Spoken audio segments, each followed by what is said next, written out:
안녕하세요, 두이시입니다. 오늘은 하와이 데저텍 영상 중 13만 조회수를 기록한 상상만으로 15년간 모든 목표를 이룬 4가지 방법이라는 영상을 참고하여 유튜브 발성 연습을 해보겠습니다. 내용이 좋으니 끝까지 시청하시면 도움이 될 거예요. 그럼 시작하겠습니다. 오늘은 보통 끌어당김의 법칙이라고 많이들 얘기하시는 끌어당김에 대해 말씀드리려고 합니다. 유난히 공기가 선선했던 어느 날 밤에 산책을 했었어요. 언제나 그랬듯 이런저런 생각들을 하다가 문득 돌아보니 지금은 너무나 지극히 당연한 저의 일상이 10년 전에 제가 그토록 간절하게 바랬었던 바로 그 모습인 거예요. 그 사실을 문득 깨닫고는 진짜 신기한 느낌이 들었어요. 10년 전 저는 이렇게 생각했었죠. 10년 후에는 진짜 내 스스로에게 그리고 부모님께도 자랑스러울 수 있는 안정된 좋은 직장에 다니고 직장에서도 인정받아 에이스라는 들었으면 좋겠다. 결혼해서 행복한 가정도 꾸려야지. 그리고 집도 있었으면 좋겠어. 아파트로. 차도 좋은 차 있었으면 좋겠어. 그리고 조용하고 산책로 조성이 잘 되어 있는 그런 세련되고 잔잔한 분위기 있잖아. 그런 동네에 살고 싶어. 그런 동네에서 퇴근하고 막 여유롭게 산책하면 얼마나 행복할까. 그리고 이왕이면 자산도 막 있었으면 좋겠어. 보기 좋게 사는 것 같아도 막상 한 달 월급 안 나오면 가세가 막 기울어지고 그런 건 싫으니까. 그 당시에 저는 진짜 아무것도 없었거든요. 그런데 어떻게 보면 굉장히 강한 꿈을 꾼 거죠. 10년 전 저는 되게 욕심이 많았던 것 같네요. 그런데 누군가 저에게 와서 내가 10년 후 미래에서 왔는데 그거 다 이뤄. 전부 다 라고 말해줬더라면 솔직히 제가 꿈꾸고 그걸 상상하고 행복해하고 그리고 이룰 수 있다고 생각했지만 그럼에도 불구하고 반신반의했을 것 같아요. 그만큼 그 당시에 아무것도 없던 저에게는 말도 안 되게 높은 목표였던 거죠. 그런데 중장기 목표는 이렇게 커야 합니다. 웬만하면 할 수 있을 것 같은 그거 사실 목표 아니에요. 목표는 내가 생각했을 때 정말 가슴 벅차고 설레고 그런 것들을 목표로 삼아야 합니다. 10년 전에 저도 그런 꿈을 꾸며 생각만 해도 미소가 지어지고 설레고 그랬었어요. 흑수저도 아니죠. 진흑수저에서 지금은 조만장자가 된 미국의 사업가가 한 명 있습니다.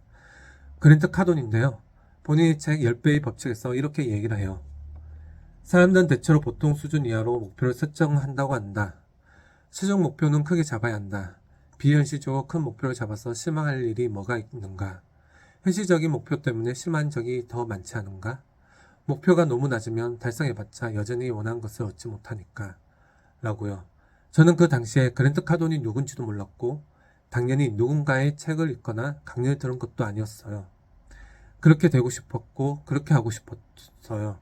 그리고 그걸 이룬 내 모습을 정말 자주 상상했어요. 왜냐하면 그때 할 수 있는 게 그거밖에 없었으니까요. 그리고 10년 후에 모두 이뤘습니다. 그랜트 카돈의 말처럼 그 당시에 저에게는 비현실적이었던 그 목표를요. 사랑하는 가족, 집, 그런데 심지어 집이 한 개도 아니에요. 여러 개죠. 그리고 차, 좋은 직장, 인정받은 커리어 패스, 최연소 부수장.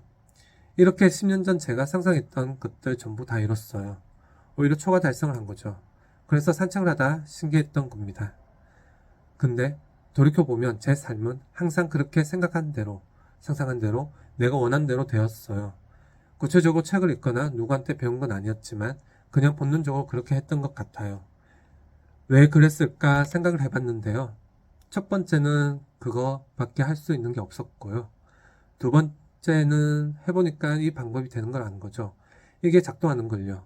조금 전 말씀드렸던 10년 전의 중장기 목표 말고도 가까운 미래에 제가 이루고 싶은 것들이 있으면 머릿속으로 항상 크게 이루어진 모습을 상상했었어요. 대충 막연하게 상상한 게 아니었어요. 아주 구체적으로 했죠.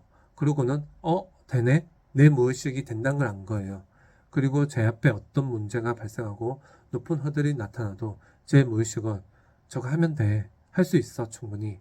라는 식으로 작동한 거죠. 그러곤 실제로 이루어졌어요. 별거 아닌 작은 것들부터 큰 것들까지요. 지금은 그때와 비교도 할 수 없을 정도로 더 체계적으로 공부를 했고 훨씬 강한 확신을 가지고 있어요. 확신이 아니라 사실은 당연하다라고 생각을 합니다. 지금은 저의 개인적인 목표들이 또 있거든요. 단기 목표부터 중장기 목표까지요. 저는 총 4가지 방법으로 제가 원하는 그 목표들을 끌어당기기 위해 매일 이렇게 하고 있습니다. 첫 번째는요. 내 목표를 한 문장으로 만들어 소리내어 말하기입니다. 저는 개인적으로 매일 하루 1000번씩 말하고 있어요. 단 하루도 빼먹지 않았습니다. 심지어 아이가 태어나던 날 산부인과에서도 했어요. 물론 병원이니까 굉장히 작은 소리로 말했지만요. 그 어떤 상황에서도 저는 합니다. 두 번째는요. 마찬가지로 목표를 한 문장으로 만들어서 100번씩 100일간 쓰는 겁니다. 연속으로 100일이에요. 100번씩 100일이니까 10,000번의 문장을 글로 쓰는 거예요. 이건 작년에 성공적으로 완료했습니다. 적는 게 소리 내서 말한 것보다 훨씬 더 어려워요. 일단 시간도 많이 걸리고요.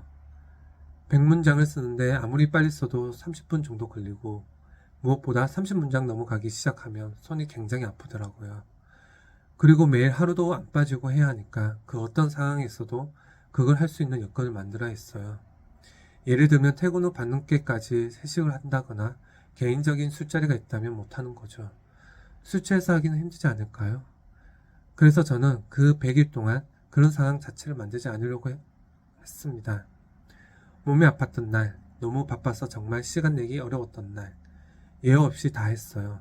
이 방법은 당연히 제가 만들어낸 방법은 아니고요.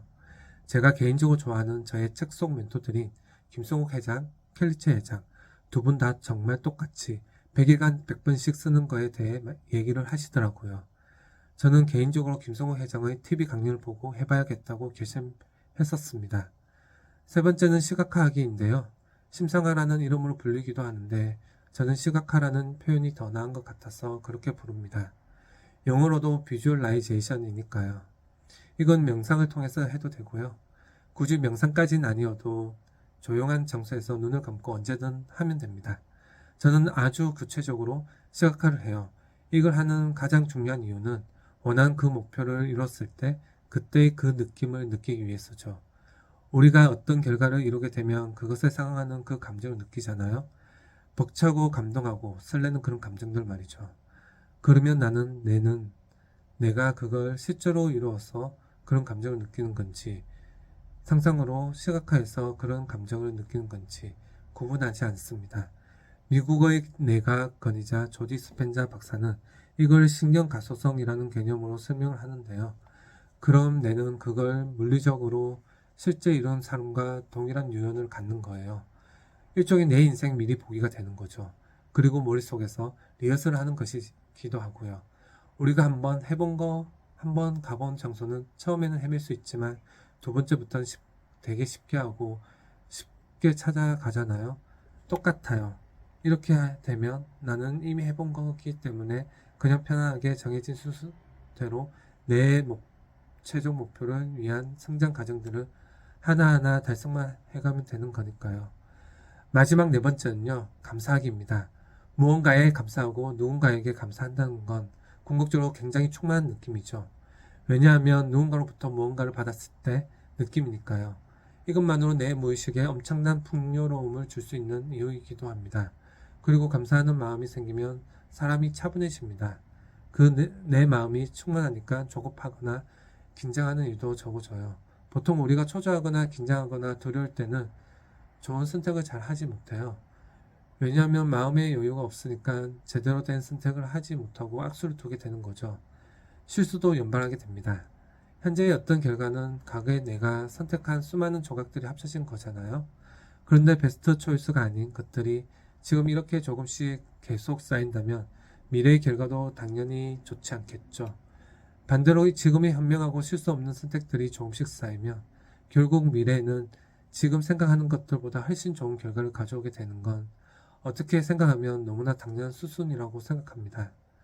오늘은 15년간 제가 해왔던 끌어당김의 4가지 방법에 대해 말씀을 드렸습니다. 다음 영상에서는 제가 아니라도 뇌과학자들, 자기개발 분야의 전문가들, 기업가들, 셀럽들이 말하는 끌어당김의 법칙에 대해 이야기해 보도록 하겠습니다. 취준, 이직, 면접, 커리어에 관한 내용들 뿐만 아니라 오늘 영상에서 다룬 것처럼 동기부여나 마인드셋, 끌어당김에 대해서도 앞으로 지속적으로 말씀드릴 예정이니까요. 오늘 영상이 도움이 되셨고 앞으로도 도움이 되실 것 같다면 구독과 좋아요 눌러주시면 감사하겠습니다. 오늘도 시청해 주셔서 감사하고요. 지금까지 두이씨였습니다.